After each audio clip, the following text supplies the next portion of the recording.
So, last time we covered the Battle of the Bridge. I want to apologize if my voice sounds incredibly weak.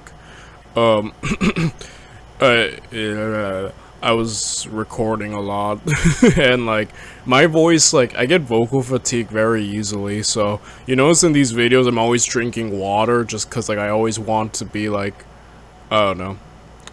Point is, so...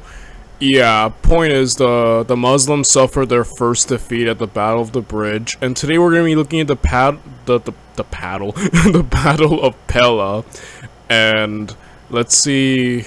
I guess we're gonna stick in this region and just seeing how the Muslims, kind of outside of Khalid, because Khalid's no longer in charge. I guess how these new Muslim commanders are gonna perform now. You know, though last video was a telling of what's gonna happen, things don't seem to be looking too good, but considering this is the first part out of 3 early Muslim expansions, I'm willing to bet that the Muslims pull through. So let's get to it. Let's watch the Battle of Pella. Weeks, Bahman didn't pursue Muthanna, who withdrew to Ulais and returned to Ctesiphon. Some sources claim that there was another rebellion against Rostam, others that Bahman was sent to deal with the Turkic raiders. The sources are also conflicted on the events that happened in Iraq later in 634 and then in 635, with some chronicles asserting that Muthanna's army deserted and he abandoned all the previous conquests, and others stating that the Sassanids sent a large army under Miran and it was decisively defeated at Buwaib in April of 635. In any case, this lull in action allows us to return to the Levant. The Muslim army was getting used to the new command structure, and I always do appreciate kings and generals explaining all these other events, all these other historical tellings. It is wild when you think about, that there's conflicting things, such as, oh, his army just deserted and they lost everything, or... oh, he had another pitched battle and won. You think it would be more easier to know what the heck happened, right?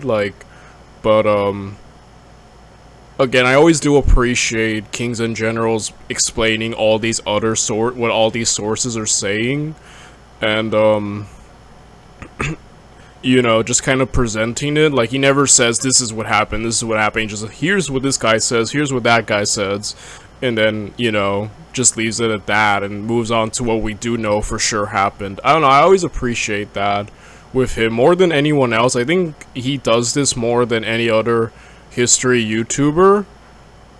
So that's why I really love and appreciate about him. He kind of covers all the basics, you know? During this pause, Heraclius was bringing more forces into the region, by land to Antioch, and, as the Romans had complete naval control, by sea to the various ports. The second group was to be commanded by Theodore Tritherius, the treasurer of the empire, and in December of 634 it started assembling to the west of Pella, which was the perfect place to launch an eastward attack, cutting the line of communications with Arabia. It is not clear how big this army was. Spies had informed Abu Ubaidah about this threat in December, and in early January of 635, he marched south towards Pella, leaving a corps under Yazid behind. As soon as the small garrison of Pella learned of this, it retreated towards the main army, flooding the river Jordan and creating a swamp-like territory dividing the Byzantine and Arab armies. After occupying Pella, the Arab army commanders decided to move towards Baisan to engage Theodore. They didn't know the terrain of this area well. So yeah, like I said, it's really interesting the new dynamic that this series has taken, because the first hour or so was all Khalid just beating the crap out of everyone, and now that he's been removed, you know, now we have to follow these new Muslim commanders, and I think last video, or the video before that, the guy who replaced Khalid, Abu, is it? So, I think it's Abu, I completely forgot, I apologize, but this new Muslim commander who has replaced Khalid is cautious. That's kind of what Kings and Generals explained him as, cautious, very he's not as fast moving as Khalid was, and there are other factors such as waiting on, the Caliphate's orders and etc. But even with that said, like, this new commander is more cautious, a little more reserved, a little not as fast and not as aggressive as Khalid, which I said I think is removing Khalid from being the commander, I think is a bad idea. I don't agree with that. And I feel like this new caliphate, Umar, kind of has, I think he kind of isn't helping the cause in the sense that he's slowing things down, because under Khalid they were moving so quick. The enemy, Byzantines and Sassanids barely had time to recover, because like, Khalid was blitzing everyone. He was taking strongholds, fighting armies. He was just going all over the place. He was moving so quick, and like, I feel like now they've lost that because of the new commander and because of Umar more hands-on approach and having to wait on his orders. So like, I feel like the Muslims' speed and aggression has now been hampered, which I think is unnecessary. But again, like, Umar had his reasons for removing Khalid, and I guess we just have to see now how this new Muslim commander, I think it's Abu, I could be completely wrong, I apologize, but how he can hold, the line, because now the cracks are starting to show with the Muslim forces. Like, they'd suffered their first loss, so now, like, I feel like there's a bit of a crack, but hopefully they can rebound, and hopefully these new commanders can prove themselves competent, Soon after, the vanguard led by Khalid got stuck in the mud, and the Muslims were forced to withdraw back to Pella. At least Khalid is still there. Like, he's not just completely gone and retired. He's still there, he's just not in complete control. Which, I don't know.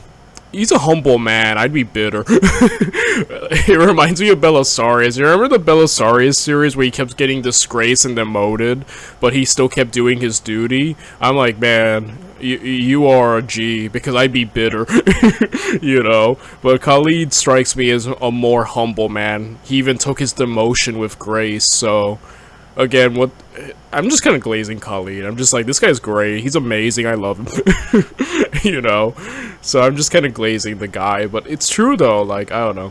At least he's still there. So if anything goes bad, I have faith that maybe he could, like, kind of rally everyone,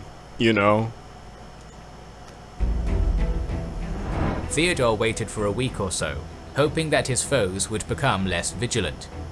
On the 23rd of January, he marched his troops towards the river with a plan to attack the Muslim camp at night. However, the Muslims had placed scout troops along the river, so as soon as the Romans started... That's interesting, because we've seen Khalid and the Muslims utilize night attacks very much to win a lot of success, even against the Sassanids and the Romans.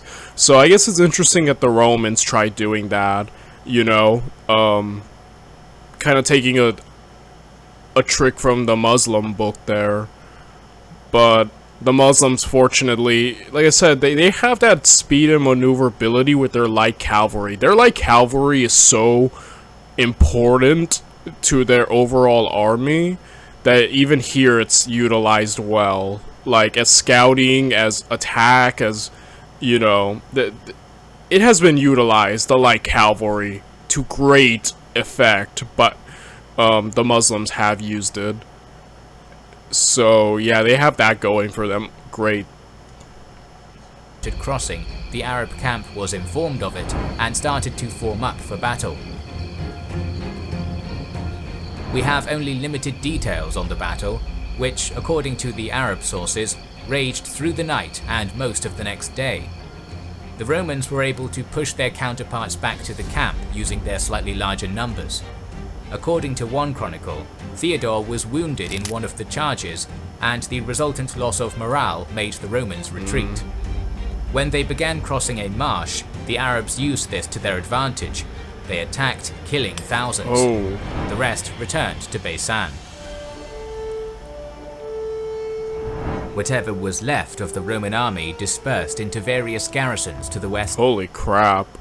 Alright, so I've been ending the videos after each battle, so this will be the end of that. But I just want to say the morale, right? That plays such a huge part, and oftentimes when a commander or general gets injured, everything falls apart, right? Like, all the troops lose morale instantly, and it just goes to show you the importance of morale. Even if they were pushing the Muslims back, the moment, you know, Theodore fell, they like, lost it all. And just another L, man.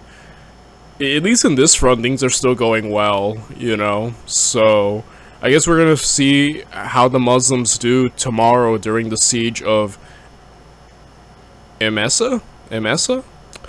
I'll see you guys tomorrow there. Bye, everyone.